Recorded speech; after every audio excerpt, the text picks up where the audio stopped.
Character గురించి నేను ఇన్ని సంవత్సరాల నుంచి ఇండస్ట్రీలో నేను ఎంటర్ అయిన ఫస్ట్ డే నుండి చూస్తున్న ప్రెస్ సోదరులు మీడియా సోదరులు కూడా ఉన్నారు. చాలా రోజుల తర్వాత అందరిని చూస్తే చాలా సంతోషం అనిపించింది. కనుక అందరికీ కూడా పేరు పేరున నా నమస్కారాలు. ఇకపోతే సినిమా ఇండస్ట్రీ నాకు తెలిసి 3 పువ్వులు 6 కాయలుగా ఉండేది. ఒకరోజు మెడ్రాస్లో షూటింగ్ చేసేది నేను, రాత్రి హైదరాబాద్లో షూటింగ్ చేసి మార్నింగ్ మెడ్రాస్లో చేసేది, తిరుపతిలో చేసేది, పరుగులు తీస్తూ ఉండేది. రోజుకు 5-6 షిఫ్ట్లు కూడా పనిచేసిన నేను. తెల్లవారుజామున 4 to 6 షిఫ్ట్లు ఎన్ని చేశానో. అలాంటి పరిశ్రమ, మహామహులతో ఉన్న పరిశ్రమ కొందరు పెద్ద దిక్కు వెళ్ళిపోయిన తర్వాత అరే దిక్కు లేకుండా అయిపోతుంది ఏంటి ఇండస్ట్రీ అన్నట్టు చిన్న ఫీలింగ్ వచ్చింది నాకు.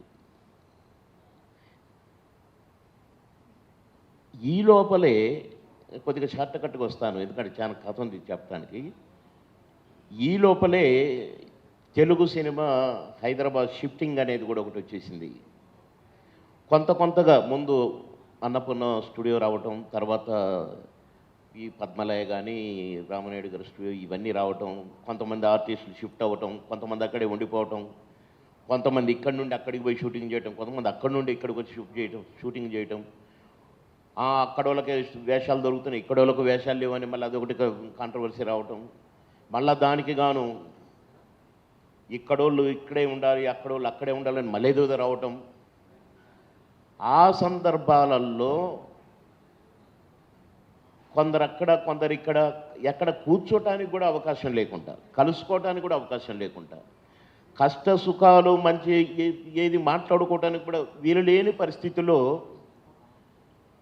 మన పెద్ద హీరోస్ అంతా కూడా, అన్నగారేమో అటు రాజకీయం సైడ్ వెళ్ళిపోయారు, ఎన్టీ రామారావు గారు, నాగేశ్వరరావు గారు ఉన్నారు. నాగేశ్వరరావు గారు ఒక పెద్ద దిక్కుగా నిలబడి వారిని ఆనరరీ ప్రెసిడెంట్గా ఉంటూ మనం కూర్చోటానికి మాట్లాడుకోవటానికి అప్పుడప్పుడు మనకి ఏదైనా వేదిక కావాలని అట్లా ఆ డిస్కషన్స్ తోటి అలా ఇంకొక అడుగు ముందుకు వేసి ఆ క్రికెట్ మ్యాచ్ ఏదో పెట్టాల్సి వచ్చింది. నేను కూడా ఆడాను అందులో. మేము ఫ్లైట్లో పోయేటప్పుడు వచ్చేటప్పుడు చాలా అల్లరి చేశానులేండి, బాగా నేనే అనౌన్సర్ని ఫ్లైట్లో. ఆ సందర్భాల్లో ఆకాశంలోనే పుట్టిందనుకోండి ఒక రకంగా. మా అనేది ఒకటి పెట్టాలని, మా అంటే అమ్మని, మనమని, మనందరిదని, కళాకారులు అంతా ఒకటే అని ఒక వేదిక తయారు చేసుకుంటే బాగుంటుంది అనేది రావడం, దాన్ని వెంటనే కార్యరూపంలో పెట్టి మా పుట్టించటం, దాని ద్వారా అప్పుడప్పుడు కలవడం, చిన్న మీటింగులు పెట్టడం, కష్ట సుఖాలు మాట్లాడుకునేటప్పుడు అక్కడి నుండి కొత్తగా వచ్చిన ఆర్టిస్టులు, ముఖ్యంగా చిన్న ఆర్టిస్టులు, జూనియర్ ఆర్టిస్టులు కానీ, డైలాగ్ ఆర్టిస్టులు కానీ, ఈ డబ్బింగ్ ఆర్టిస్టులు కానీ, అప్పుడు అప్కమింగ్ ఆర్టిస్టులు కానీ, హైదరాబాదులో ఉన్న వాళ్లకు వేషాలు దొరకట్లేదు, మద్రాసు నుంచి చిన్న గెస్ట్ రోల్స్ కూడా మద్రాసు నుంచి తీసుకొస్తున్నారని మళ్ళీ అదొకటి రావటం. ఇవన్నీ సరి చేసుకుంటూ రిపేర్లు చేసుకుంటూ ముందుకు వెళుతున్నాం. పెద్ద దిక్కు బాగానే నడిపింది. దాసరి గారు ఉన్నప్పుడు కానీ, ఇంకా నాగేశ్వరరావు గారు ఉన్నప్పుడు కానీ, అన్న చిరంజీవి గారు అప్పుడు కానీ చక్కగా ఉంది. ఒక ఫ్యామిలీ అంటే ఇదేరా అన్నట్టుగా ఫీల్ అయినాం.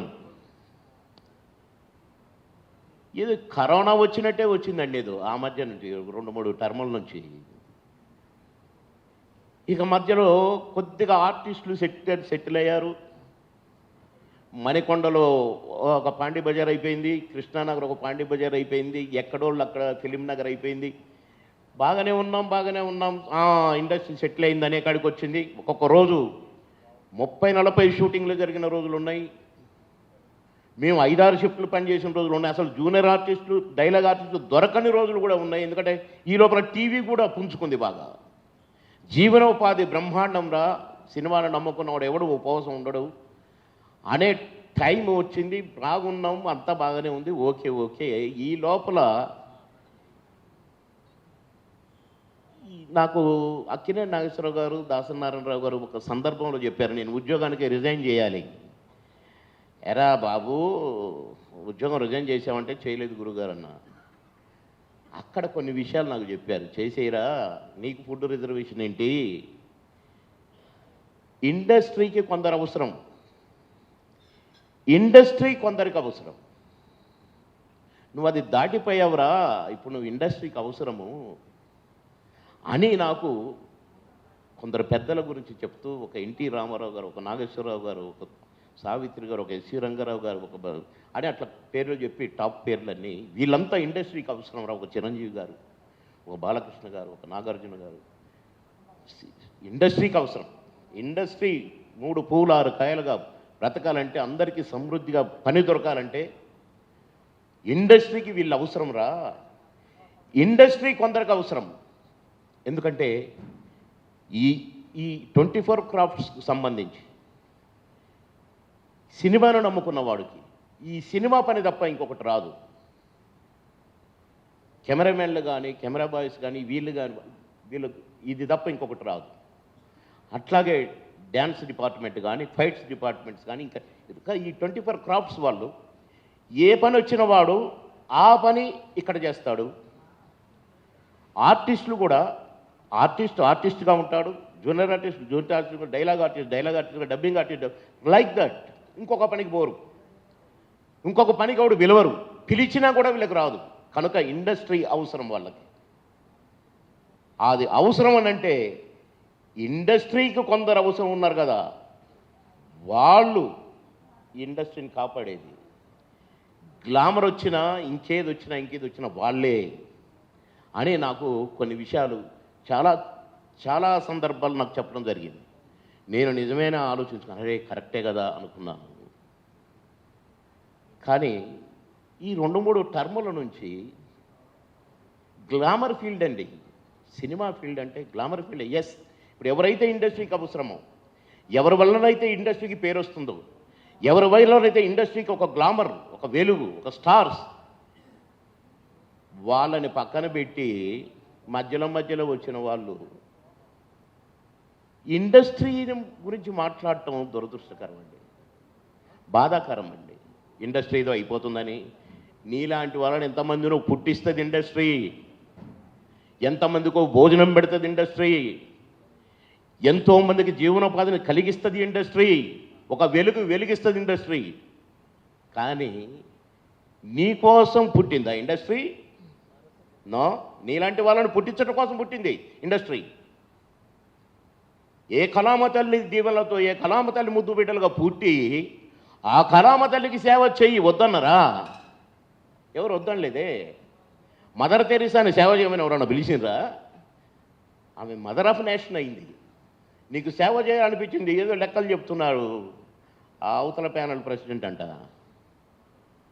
ఎంతమంది ఉన్నారు, ఈ లెక్క కాదు, నేను 6 నెలలు స్టడీ చేసిన. దీనికి స్టడీ చేయాలా? ట్రైనింగ్ ఇన్స్టిట్యూట్లో పెట్టాలా? 200 మంది ఉన్నారు అసలు వాళ్ళు, 150 మంది అసలు లోకల్ కాదన్నప్పుడు, ఆ పదవి నీ నోట్లోంచి వచ్చినప్పుడు మేమందరం కళాకారులంతా కళామ తల్లి ముద్దు బిడ్డలు. ఎస్, కానీ విడదీసి మాట్లాడి వీళ్ళేమో ముందుకు రారు, వీళ్ళేమో ఓట్లేయరు, వీళ్ళేమో మీటింగ్కి రారు, వీళ్ళేమో అది, వీళ్ళు పనికొస్తారు, వీళ్ళు పనికిరారు. అందరూ పనికొస్తారు సినిమాకి. పనికిరానోడు అంటూ ఉండడు. బాబు మోహన్ ఏంటి, హీరో ఏంటి, పనికొస్తున్నాడా? నా తహసీల్దార్ అన్నాడు, నేను నాటకాలు వేస్తుంటే, ఎరా ఏమవుతావురా నువ్వు, హీరో అవుతావా, కమిడియన్ అవుతావు అని నన్ను తిట్టిండు ఒక తహసీల్దార్. ఆయన ముందే మావగారు 50 days ఫంక్షన్ బ్రహ్మాండంగా నాకు 20-30 ఆర్చీలు కట్టి సన్మానం జరుగుతుంటే ఆ సన్మాన సభకు వచ్చి, బాబు మోహన్ అమ్మ సాధించావురా అని కంటతడి పెట్టుకున్నాడు నా తహసీల్దార్. నేను లీవ్ అడగటానికి కూడా గజగజ వణికేవాడిని ఆయనకి. ఆర్ఎల్ నారాయణ గారు గ్రేట్. లైక్ దట్ సినిమాకు పనికిరానుడు అంటూ ఎవరు ఉండరండి. పని దొరికితే, అదృష్టం కలిసి వస్తే, కలమ తల్లి దీవిస్తే ఏమైనా అవుతారు. నేను కాలే హీరో. కనుక విడదీసి మాట్లాడటం, వీళ్ళు పనికొస్తారు వీళ్ళు పనికిరారని మాట్లాడటం బాధ కలిగింది నాకు. ఇండస్ట్రీ గురించి మాట్లాడి నన్ను అడిగాను, రండి బాబు, నేను 5-6 మందితో పంచాయతీ పెట్టుకున్నాను. ఒక 2 లేడీస్ అయితే దారుణంగా చి ఇట్టయిపోయిందేం బాబుమోహన్ గారు మీ ఇండస్ట్రీ ఇట్టయిపోయిందేం బాబు. అరే ఏమైపోయిందమ్మా, ఎట్లయిపోయింది? నిక్షేపంగా ఉంది. ఇండస్ట్రీకి ఏమి? మంచోనే చేరదీస్తుంది ఇండస్ట్రీ, చెడ్డోనే చేరదీస్తుంది ఇండస్ట్రీ. మంచోడికి అన్నం పెట్టింది, చెడ్డోడికి అన్నం పెట్టింది. కానీ కళామ తల్లిని మరిచినవాడు, ఇండస్ట్రీకి చెడ్డ పేరు తెచ్చినవాడు కళామ తల్లి ముద్దుబిడ్డ కానే కారు, జాలరు. ఆగ్రహిస్తే నేల టికెట్ కూడా అవుతారు అలాంటి వాళ్ళు. కాబట్టి ఇవన్నీ చూస్తున్న టైంలో కరోనా వచ్చిందండి. ఎంత దురదృష్టకరం అంటే, సెటిల్ అయ్యాం మనం. మద్రాసు నుంచి ఇక్కడికి వచ్చి, మద్రాసు నుంచి వచ్చిన వాళ్ళు అందరూ కలిసిపోయి ఈ గొడవలు పోయి, ఫైటర్స్ కొట్లాడుకొని, వీళ్ళు కొట్లాడుకొని, ఇవన్నీ పోయినాయి. నిక్షేపంగా ఉన్నాం. కరోనా వచ్చి షూటింగ్లు ఆగిపోయినాయండి. మళ్ళీ విపత్తు స్టార్ట్ అయింది. సినిమాలన్నీ బంద్ అవటం వల్ల సినిమానే నమ్ముకున్న వాళ్ళు ఉపవాసం ఉండే పరిస్థితి వచ్చింది. మళ్ళీ ఇక్కడ కూడా పెద్దలు చెయ్యి కలిపారు. ఉపవాసం ఉండకుండా చూడటానికి ప్రయత్నించారు, బ్రహ్మాండంగా ప్రయత్నించారు.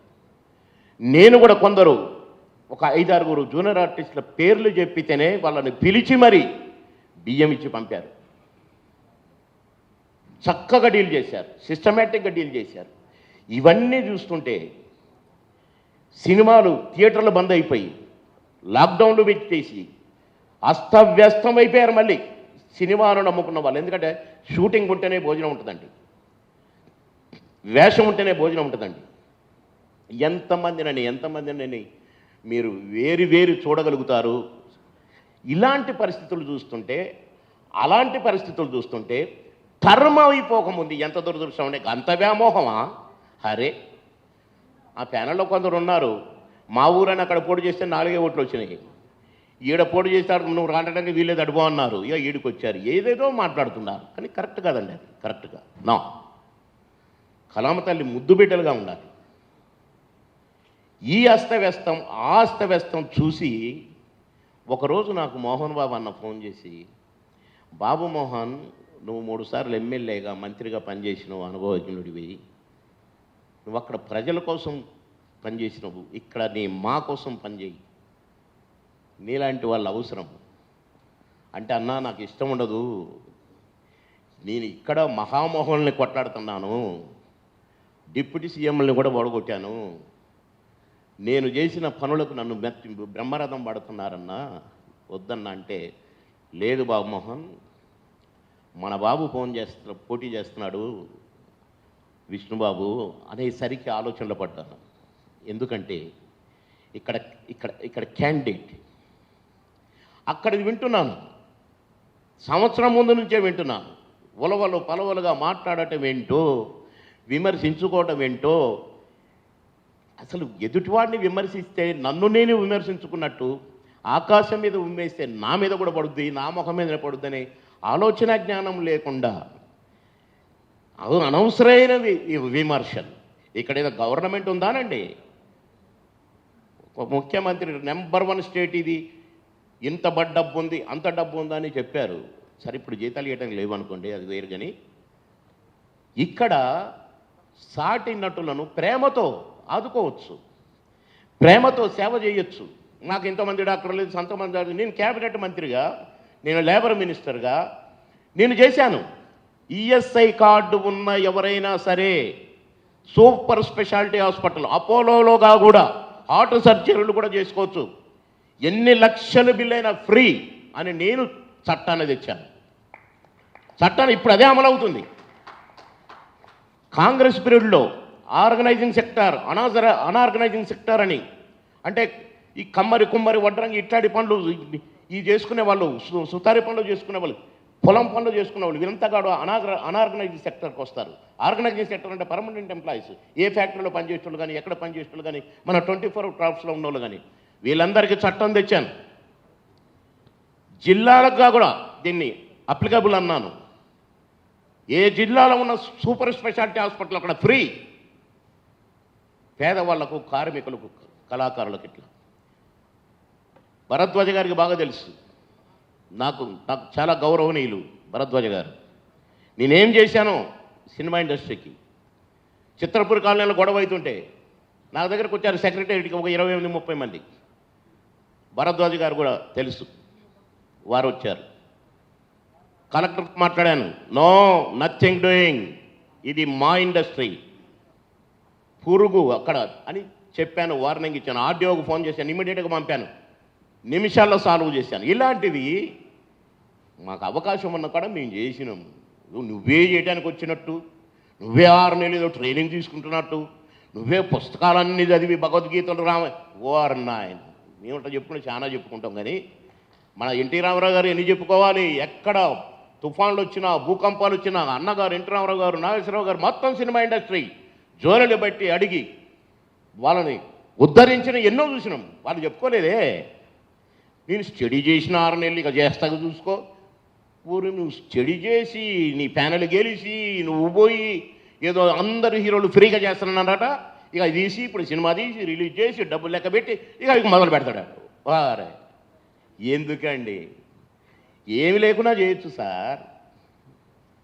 దేవుడు ఆశీర్వదించాడు, కళామతల్లి ఆశీర్వదించింది. అది మంచి పనులకు వాడండి ఆ మైండ్ని, ఆ మేధాశక్తిని. కానీ కళాకారులను వెదియటానికో, కళామతల్లిని చిన్నతన పుచ్చటానికో చేయకూడదని నేను హితవు చెప్తున్నాను. సీనియర్గా, నీకంటే సీనియర్. ఎస్. ఇకపోతే ఈ విపత్కర పరిస్థితుల్లో, ఈ గందరగోళంలో, ఈ బ్యాడ్ నేము ఓ అని ప్రవాహంలో ఈ ప్రచారం అవుతున్న టైంలో, అబ్బా మోహన్ బాబు అన్న భలే పేరు చెప్పాడు. మంచు విష్ణుబాబు కరెక్ట్. ఒక క్రమశిక్షణ కలిగిన వ్యక్తి, ఒక ఇన్స్టిట్యూషన్, క్రమశిక్షణ ఇన్స్టిట్యూటే వాళ్ళ ఇంట్లో ఉంది. మా మోహన్ బాబు అన్న నేర్పినది. నేను చాలా సందర్భాల్లో విష్ణుబాబు ఎక్కడ ఉండే తిరుపతిలో ఉండు, ఆ స్కూళ్ళు అక్కడ కాలేజీలు నడుపుతున్నాడు, అన్నీ చూస్తున్నాడు, సూపర్వైజ్ చేస్తున్నాను, విన్నాను. నేను ఇక్కడ మా ఇంటి పక్కన ఒక స్కూల్ పెట్టారు, చూస్తున్నాను. ఆ సిన్సియారిటీ నాకు తెలుసు, పెద్దలను గౌరవించి ఆ తీరు నాకు తెలుసు, చూశాను నేను. అది కూడా చాలా అవసరం ఇండస్ట్రీకి. అది లేనోళ్ళు చాలా మాట్లాడుతున్నారు. సంస్కారం అంటే తెలియని వాళ్ళు కూడా చాలా మాట్లాడుతున్నారు. క్రమశిక్షణ తెలియని వాళ్ళు ఇంకా మాట్లాడుతున్నారు. అన్నీ ఉన్న వ్యక్తి విష్ణుబాబు. ఇప్పుడు అవసరం ఇలాంటి వ్యక్తి ప్రెసిడెంట్గా మాకు అవసరం. పెద్దలు, మాని పుట్టించిన పెద్దలు, మాను తీర్చిదిద్దిన పెద్దలు, మా అంటే ఇది అని చెప్పిన పెద్దలు ఆలోచించాలి. విష్ణుబాబు లాంటి క్రమశిక్షణ కలిగిన వ్యక్తి అయితేనే, ఆయనకు ఒక పద్ధతి తెలిసిన వాడు కనుకనే పెద్దలను గౌరవించి, చిన్నలను గౌరవించి, మమేకమై ఒక క్రమశిక్షణగా పనిచేయించేవాడు. మొన్న మాకు మీటింగ్ జరుగుతుంది. అంకుల్ స్పీచ్ అయిపోగానే బ్రేక్ఫాస్ట్ ఇవ్వండి, ఆర్డర్, అది కావాలి. ఒక సిస్టమ్, ఒక సిస్టమేటిక్గా మేనేజ్ చేసేవాళ్ళు ఇప్పుడు చాలా అవసరం. మాకు మాటలు చెప్పేవాళ్ళు కాదు. కనుక కష్టపడతాడు, పని చేస్తాడు, క్యారెక్టర్ ఉంది, క్యాలిబర్ ఉంది, అన్నీ ఉన్న విష్ణుబాబు లాంటి ప్రెసిడెంట్ ఇప్పుడు ఈ కరోనా వల్ల నష్టాల పాలైన కార్మికులను కాపాడటానికి కానీ, మా కళాకారులు, చిన్న కళాకారులు, పెద్ద కళాకారులు, స్టార్లు అందరినిగా కూడా కలపకపోయే వ్యక్తి విష్ణుబాబు దగ్గర. ఎప్పుడు పొగరు, గర్వం చూడలేదు, కాలు మీద కాలేసి ఇవన్నీ చూడలేదు నేను. అంకుల్ బాగున్నారు అంకుల్, అంకుల్ ఏంట, ఇంత చక్కని అప్రోచ్ ఉన్న వ్యక్తి, ఒక సంస్కారం నిండారా ఉన్న వ్యక్తి మంచు విష్ణుబాబు. కనుక ఇలాంటి ప్యానల్ ఇప్పుడు మాకు అవసరమని నేను అనుకున్నాను. కనుక నేను 25 సంవత్సరాల నుంచి రాజకీయంగా నేను ఎన్నో డక్కాముక్కలు తిని, ఎన్నో చూసి నేను ఇటు ఇండస్ట్రీలో జరుగుతున్నాయని చూసుకున్నాను. కనుక ఇప్పుడు నా ఇండస్ట్రీకి, మాకు ఇలాంటి టీం అవసరం. అందరూ కూడా వైట్ పేపర్ లాంటి వాళ్ళే. ప్రగల్భాలు పోయేటోళ్ళు ఎవరు లేరు. ఏది చెప్పితే అది చేసేవాళ్ళు, క్రమశిక్షణగా ఉండేవాళ్ళు, క్రమశిక్షణగా మాట్లాడేవాళ్ళు, తప్పు లేకుండా ఆ పొల్లు పోకుండా తూచా తప్పకుండా ఫాలో అయ్యే వాళ్ళని కరెక్ట్గా ఎంచుకున్నారు ప్యానెల్కి బాబు. ఇలాంటి ప్యానెల్ని గెలిపిస్తే మా బాగుపడుతుంది, మాను నమ్ముకున్న వాళ్ళు బాగుపడతారు, మాకు పేరు ప్రతిష్టలు తెస్తాడు, తెచ్చి తీరుతాడు. ఇలాంటి ప్యానెల్లో నేను అసలు అంటే నేను 2-3 సందర్భాలు అసలు ఓట్లు కూడా వేయటానికి పోలేదు. కానీ ఇప్పుడు అవసరం నా మా బాగుపడటానికి, నా మాని నమ్ముకున్న కొందరు బాగుపడటానికి కూడా చాలా అవసరం కనుక బాబు లాంటి వాళ్ళైతే ఒక్క తాటి మీద మాను నడుపుతారు, ఒక్క తాటి మీద మాకు రెస్పెక్ట్ తెస్తారు. ఎన్ని కావాలనో ఎన్ని అవసరాలు ఉన్నాయో తీర్చగల జట్ట కూడా. ఇది సాధించాలనుకుని మన కరోనాలో కొన్ని పనులు చేశారు బాబు, నేను విన్నాను, షాక్ అయిపోయాను. ఫ్లైట్లను కూడా ఇట్లా తిప్పారు ఆయన తెలివితేటలతో. ఎక్కడెక్కడో చిక్కుకుపోయిన వాళ్ళనందరినీ కలిపి హైదరాబాద్కు తెచ్చి ఏదేదో చాలా ఆర్గనైజ్ చేశారు. ఇవన్నీ ఇప్పుడు చెప్పడానికి కాదు, నా నమ్మకాన్ని చెప్పుకుంటున్నాను.